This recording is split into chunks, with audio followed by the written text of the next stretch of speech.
Friends, आप सभी का स्वागत है हमारे नए प्लेटफॉर्म नए चैनल पर। देखिए, 10th क्लास और 12th क्लास की कुछ दिक्कतें हमारे सामने आई है। कुछ बच्चों के कमेंट्स आए हैं, किसी के फोन कॉल्स आए हैं। हमारी संस्था में भी कुछ बच्चों के द्वारा कहा गया है कि हमें जो 10th क्लास है और 12th क्लास है, साथ में जो 9th क्लास की मैथ है, 10th क्लास की मैथ है, इन सभी में कुछ प्रॉब्लम आती है जो एग्जाम संबंधित। और कोविड के समय तो आपकी जो स्कूलें बंद है, उस कारण से किसी भी बच्चे का कोर्स नहीं हुआ है, किसी को कुछ भी समझ में नहीं आया है। कोचिंग संस्थाओं में बच्चे पढ़ते हैं, परंतु उस प्रकार का ज्ञान नहीं दिया जाता जिससे वो अपनी परसेंटेज तो बना लेते हैं, लेकिन अपने बौद्धिक स्तर को समग्रता प्रदान नहीं कर पाते हैं। तो यही हमारी एक छोटी सी पहल है।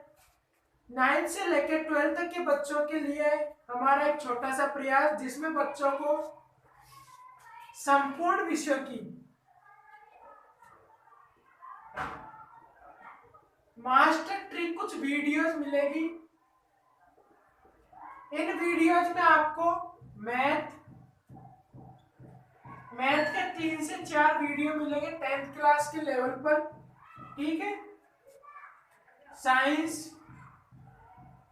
साइंस के 3 से 5 वीडियो जो आपको मास्टर ट्रिक से तो आपको समग्रता प्रदान करेगा। साथ में एसएसटी 3 से 5। संस्कृत में आपको किसी प्रकार का वीडियो नहीं मिल पाएगा क्योंकि यह हमारी सब्जेक्ट है नहीं। और यदि आपको इसके बारे में जानना है तो कमेंट के माध्यम से हमारे पास अपनी बात पहुंचाए, हम उस पर भी प्रयास करेंगे। हिंदी पर हमारा कार्य करने का मकसद है, यह आपको कंपटीशन लेवल तक का ज्ञान करवाएंगे हम हिंदी में। साथ ही में आपका जो 10th और 12th का लेवल भी इसी में कवर हो जाएगा। साथ ही में एक सब्जेक्ट और बनती है इंग्लिश। इंग्लिश में ग्रामर मास्टर ट्रिक के साथ आपको समग्रता प्रदान करेंगे। तो 3 से 4 वीडियो में इस प्रकार से आपके सामने संपूर्ण विषयों को समग्रता प्रदान करेंगे, संपूर्ण विषयों को वृत्त स्तर पर समझाने का प्रयास करेंगे। मैथ हमारे राजकुमार जी सर, बाकी सभी सब्जेक्ट पर कार्य चल रहा है। आपके सामने कुछ ही दिनों में ये आ जाएगा। हमारे चैनल का नाम है 10th to 12th। साथ में यूनिट ऑफ मेरा ग्रुप नीचे हमारा नाम जुड़ा हुआ है, तो इस पर आपको संपूर्ण क्लासेस मास्टर ट्रिक के साथ मिल जाएगी। हमारे इस चैनल से जुड़े, इस पर आपके लिए किया जा रहा है व्रत तरीके का कार्यक्रम है। तो आज आपको राजकुमार जी सर के द्वारा मैथ पर कार्य किया जाएगा। सो धन्यवाद।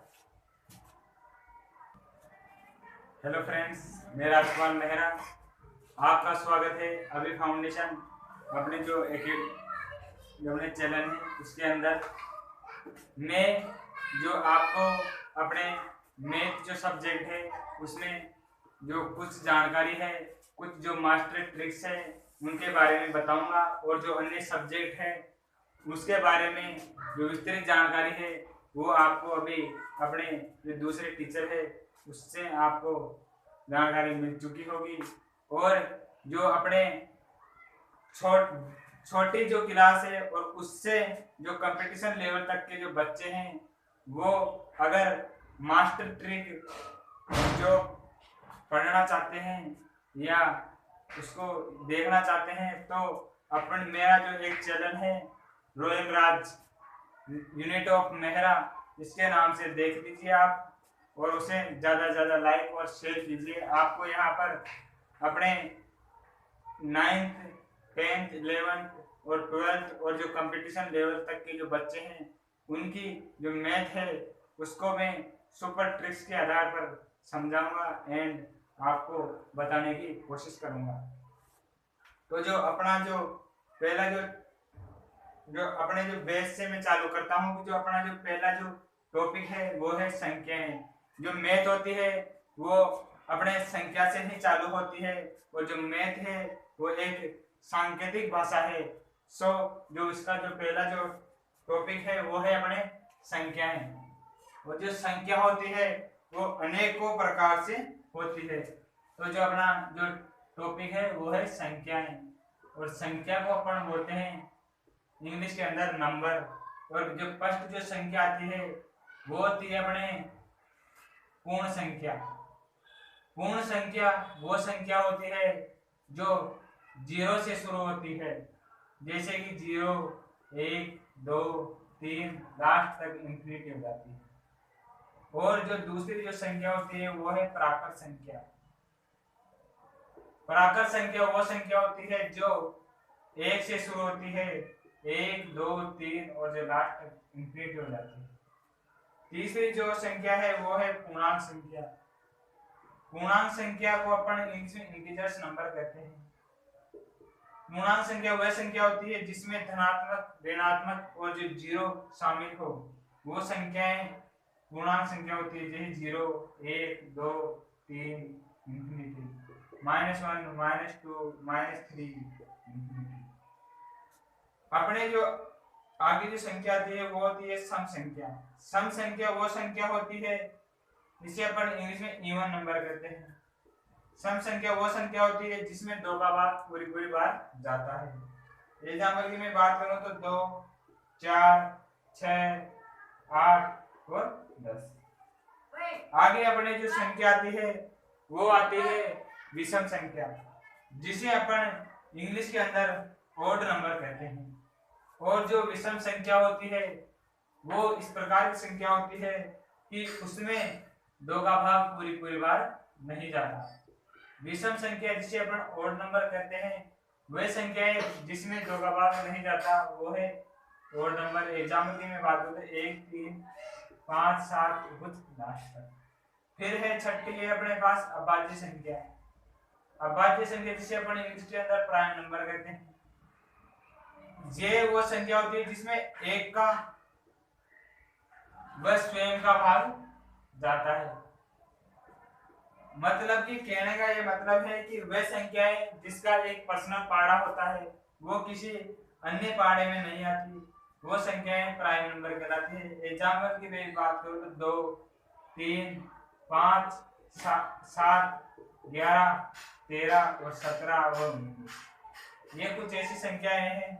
और यही एक वेरी इंपॉर्टेंट संख्याएं हैं, और इन्हीं के बेस पर कुछ क्वेश्चन बनते हैं। वो पहला क्वेश्चन क्या है कि सबसे जो छोटी अभाज्य संख्या है वो है अपने 2। सबसे जो छोटी अभाज्य संख्या है वो है 2। 1 से लेकर 100 तक कितनी अभाज्य संख्या होती है? 25। तीसरा क्वेश्चन बनता है कि 1 से लेकर 50 तक कितनी अभाज्य संख्या होती है? 15। फिर क्वेश्चन बनता है कि 51 से लेकर 100 तक कितनी अभाज्य संख्या होती है? 10। फिर क्वेश्चन बनता है कि दो अभाज्य संख्याओं का जो HCF होता है वो कितना होता है? हमेशा 1। तो कुछ इस प्रकार से क्या है कि इसमें क्वेश्चन बनते हैं।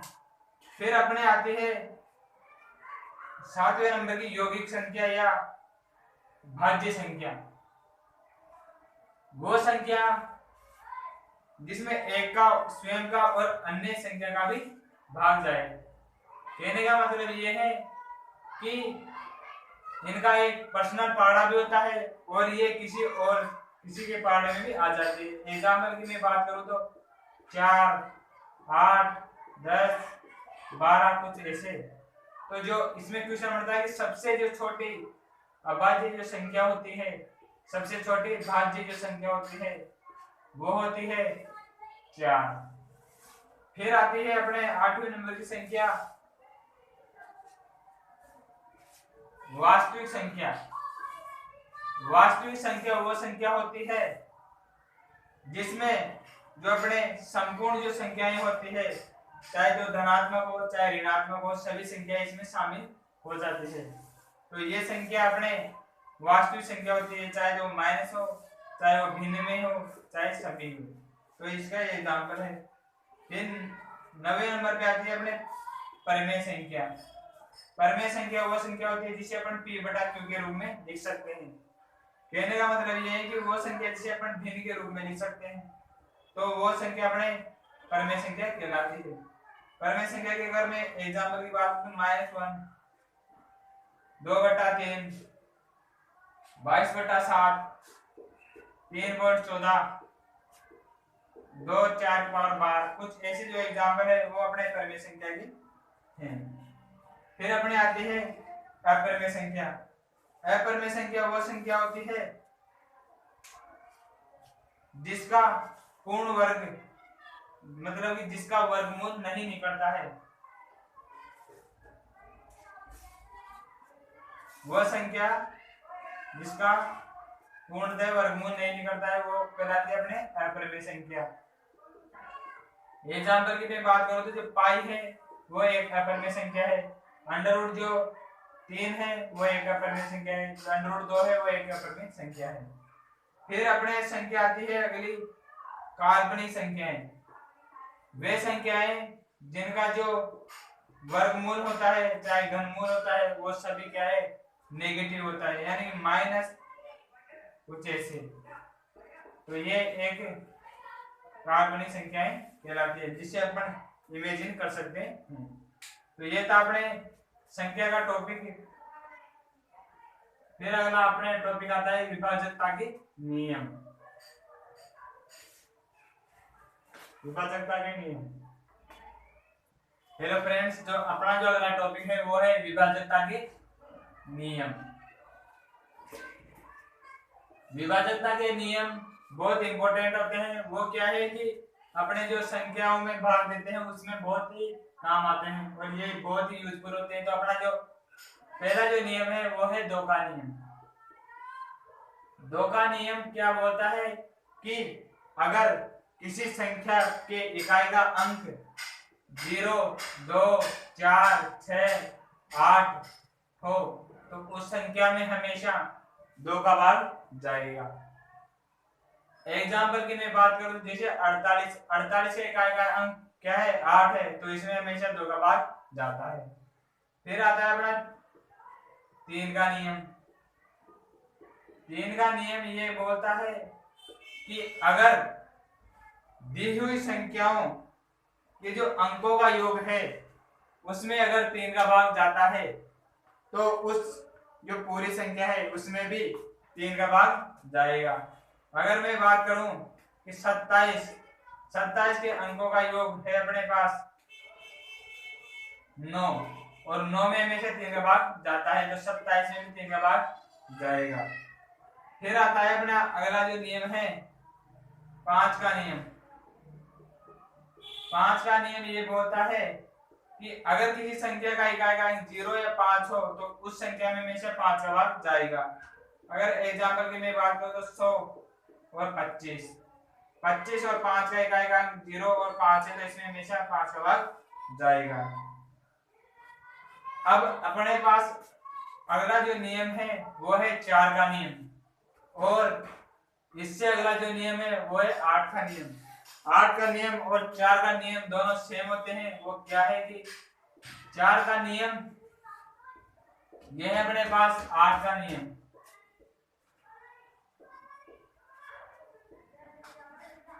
अगर किसी संख्या के इकाई और दहाई के अंकों में 4 का भाग जाता है तो उस संख्या में हमेशा 4 का भाग जाएगा। ये है अपना 4 का नियम। अगर किसी संख्या के लास्ट में अगर 2 जीरो है तो उस संख्या में भी हमेशा 4 का भाग जाएगा। अगर मैं बात करूं कि 1024 इसमें जो लास्ट के जो 2 डिजिट है इसमें 4 का भाग जा रहा है तो इस पूरी संख्या में 4 का भाग जाएगा। अगर मैं बात करूं 1000 तो इसके जो लास्ट के जो 2 डिजिट है वो क्या है अपने पास 2 जीरो है तो इसमें भी हमेशा 4 का भाग जाएगा। 8 का नियम बोलता है कि अगर इकाई, दहाई और सैकड़ा तीनों जो अंक है उसमें 8 का भाग जाता है तो पूरी संख्या में 8 का भाग जाएगा। दूसरा जो नियम है वो बोलता है कि अगर इकाई, दहाई और सैकड़ा कि जो अंक है वो 3 बार 0 है तो उसमें हमेशा 8 का भाग जाएगा। अगर एग्जाम्पल की मैं बात करूं तो 1000, इसमें हमेशा 8 का भाग जाता है। फिर आता है अपने पास 6 का नियम। 6 का नियम क्या नियम है कि अगर किसी संख्या में 2 का और 3 का नियम लागू होता है तो उसमें 6 का भाग जाएगा। बोलने कहने का मतलब यह है कि अगर किसी संख्या की इकाई का अंक 0, 2, 4, 6, 8 हो तो उसमें 2 का भाग जाएगा। और दूसरी बात ये कि अगर उनके अंकों का योग 3 से डिवाइड होता है तो उसमें 3 का भाग जाएगा। तो इससे जो 2 नियम है वो लागू होते हैं उस संख्या के ऊपर, तो उस संख्या में पूर्णतः 6 का भाग जाएगा।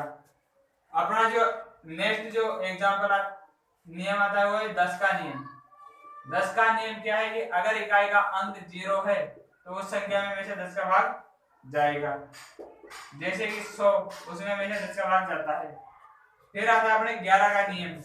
11 का नियम क्या कहता है कि अगर किसी संख्या के सम स्थानों और विषम स्थानों के जो अंकों के योगफल का जो अंतर है अगर 0 आता है या 11 से विभाजित कोई संख्या आती है तो उस संख्या में हमेशा 11 का भाग जाएगा। अगर मैं बात करूं 1331, ये सम स्थान, ये सम स्थान, ये विषम, अगर इन दोनों को जोड़ता हूं तो 4 - 4 0, तो इस संख्या में हमेशा 11 का भाग जाता है। तो इस तरह के जो अपने 11 तक जो नियम है वो अपने काम आते हैं। और सो आपका जो विभाज्यता का जो टॉपिक है वो अब एंड हो चुका है। चलो फ्रेंड, जो अपना अगला टॉपिक है वो है HCF and LCM. HCF and LCM.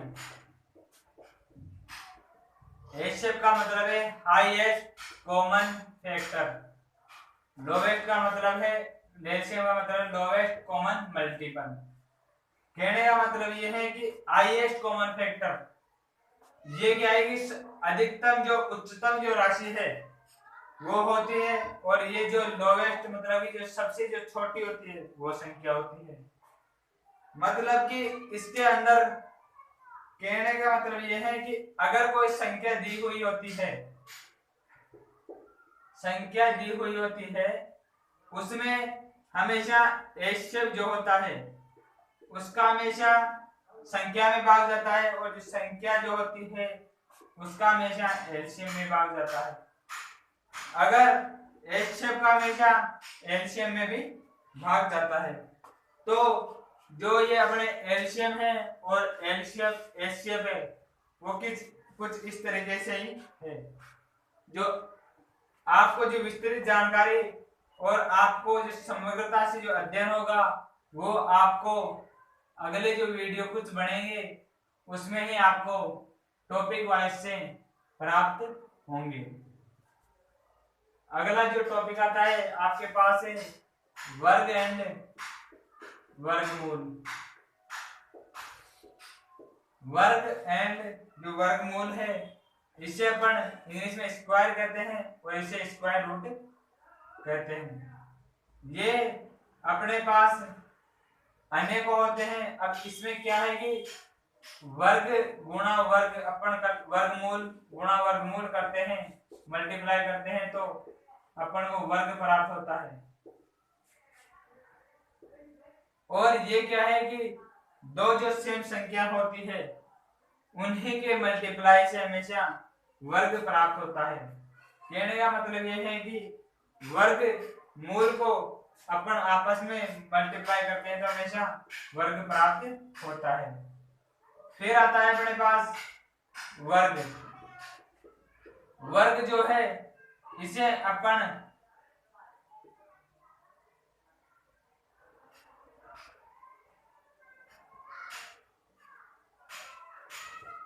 वर्ग मूल को अपन अंडर रूट इस तरीके से जो साइन होता है उससे दर्शाते हैं।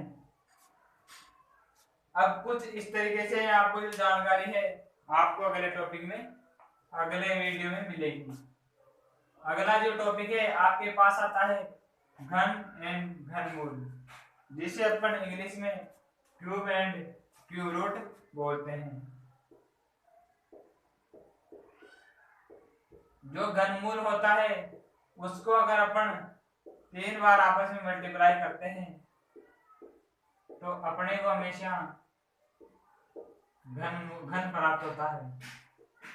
और जो घन होता है इसे अपन कुछ इस तरीके से जो साइन होता है उससे दर्शाते हैं। अपने जो ये घन एंड जो घनमूल है वो अपने जो घन के जो क्षेत्रफल होते हैं, आयतन होते हैं, उसमें अनेक प्रकार से काम आते हैं। और ये अपना बेस है और अपन को हमेशा 1 से लेकर 10 तक तो याद रहने चाहिए। तो इसका 1, 2 का 8 होता है, 3 का 27, 4 का 64, 5 का 25 और 6 का 216, 7 का 343, 8 का 512, 9 का 729 और 10 का 1000। कुछ जो ऐसे जो अपने ये हैं ये हमेशा याद रखना है। और जो आपके जो अगले जो वीडियो आएंगे मास्टर ट्रिक्स, उसमें यही सब जो चीजें मैं पढ़ा चुका हूँ उसी को जो अपने जो वीडियो में काम आएंगे। उसको मेरी आशा है कि आपको ये वीडियो अच्छा लगा होगा। धन्यवाद।